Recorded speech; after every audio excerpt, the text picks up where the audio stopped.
नमस्ते। इस वीडियो में मैं आपको दिखाऊंगा कि ZTE Blade V70 Max को कैसे रीसेट किया जाता है। ठीक है, तो चलिए शुरू करते हैं। और साथ ही शुरुआत में मैं आपको बता दूं कि इस फ़ोन को रीसेट करने के 2 तरीके हैं और मैं आपको दोनों तरीके दिखाऊंगा। तो पहला तरीका, और वह तरीका जो तब सुझाया जाता है जब हमारे पास फ़ोन का एक्सेस हो और वह रिस्पॉन्सिव हो, वह है सेटिंग्स के ज़रिए। तो चलिए अपनी सेटिंग्स खोलते हैं। अब हमें नीचे स्क्रॉल करना है जब तक कि हमें सिस्टम विकल्प न मिल जाए, और अब फिर से नीचे हमारे पास रीसेट विकल्प है। और यहाँ जैसा कि आप देख सकते हैं, हम एप्लीकेशन को पुनर्स्थापित कर सकते हैं, नेटवर्क सेटिंग्स रीसेट कर सकते हैं, ब्लूटूथ और वाईफाई रीसेट कर सकते हैं, प्राथमिकताएं रीसेट कर सकते हैं और सभी डेटा मिटा सकते हैं, जो कि आखिरी विकल्प है। तो अगर आप इन अन्य विकल्पों में से किसी को रीसेट करना चाहते हैं, जैसे कि नेटवर्क सेटिंग्स, ब्लूटूथ सेटिंग्स या अन्य सेटिंग्स आदि, तो बस इस नीले बटन रीसेट सेटिंग्स पर क्लिक करें। और अब मुझे अपना पैटर्न ड्रॉ करना होगा, जैसा कि सुरक्षा के लिए आवश्यक है। लेकिन हमें सभी डेटा मिटायन में रुचि है, तो चलिए बस उसे चुनते हैं। ठीक है, आप देख सकते हैं कि इससे आपके फ़ोन की इंटरनल स्टोरेज से सारा डेटा मिट जाएगा, जिसमें वे ऐप्स भी शामिल हैं जिनका डेटा हम खो देंगे मूल रूप से। तो याद रखें कि इस प्रक्रिया को करने से आपका सारा डेटा मिट जाएगा, इसलिए बैकअप रखना अच्छा है। साथ ही अगर आपको ऐसा बैकअप कैसे बनाना है नहीं पता, तो हमारे चैनल पर एक वीडियो भी है जिसमें हम दिखा रहे हैं कि ऐसा बैकअप कैसे बनाएं। तो अगर आप चाहें तो उसे ढूंढ सकते हैं और देख सकते हैं। ठीक है, तो अब बस सभी डेटा मिटाइंग पर क्लिक करें।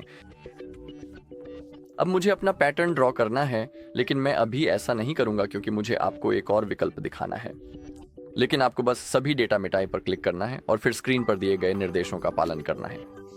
इसके बाद आपका फ़ोन बंद हो जाएगा और कुछ ही सेकंड में फिर से चालू हो जाएगा। और मूल रूप से इसके बाद आपको बस अपना फ़ोन सेटअप करना है। ठीक है, अगर आप अपना फ़ोन बेचने की योजना बना रहे हैं तो उसे रीसेट करना भी अच्छा होता है, ताकि अगले मालिक को एक साफ सुथरा और पूरी तरह से तैयार फ़ोन मिले, जिससे उसे किसी भी तरह की परेशानी ना हो और वह बिना किसी चिंता के नया अनुभव प्राप्त कर सके। ठीक है, लेकिन जैसा कि मैंने शुरुआत में कहा था, एक दूसरा तरीका भी है और यह विकल्प रिकवरी मोड का उपयोग करके है।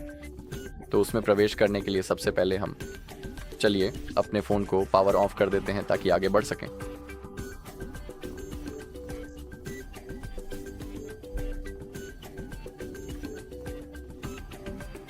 ठीक है, और अब हमें पावर बटन और वॉल्यूम अप बटन को एक साथ कुछ सेकंड्स के लिए दबा कर रखना है। तो चलिए इसे करते हैं। ठीक है, जब ZZT लोगो दिखाई दे तो हम उंगलियां छोड़ सकते हैं। ठीक है, और अब जैसा कि आप देख सकते हैं, हम रिकवरी मोड में हैं।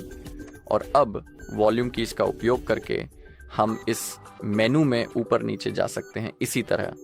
और अब हमें वाइप डेटा फैक्ट्री रीसेट विकल्प चुनना है, और चुने गए विकल्प की पुष्टि करने के लिए हमें पावर बटन दबाना होगा। तो चलिए ऐसा करते हैं।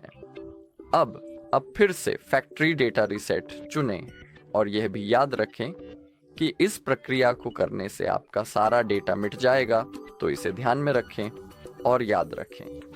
ठीक है, तो अब कृपया फैक्ट्री डेटा रीसेट विकल्प चुनें, थोड़ा इंतजार करें, पुष्टि करें।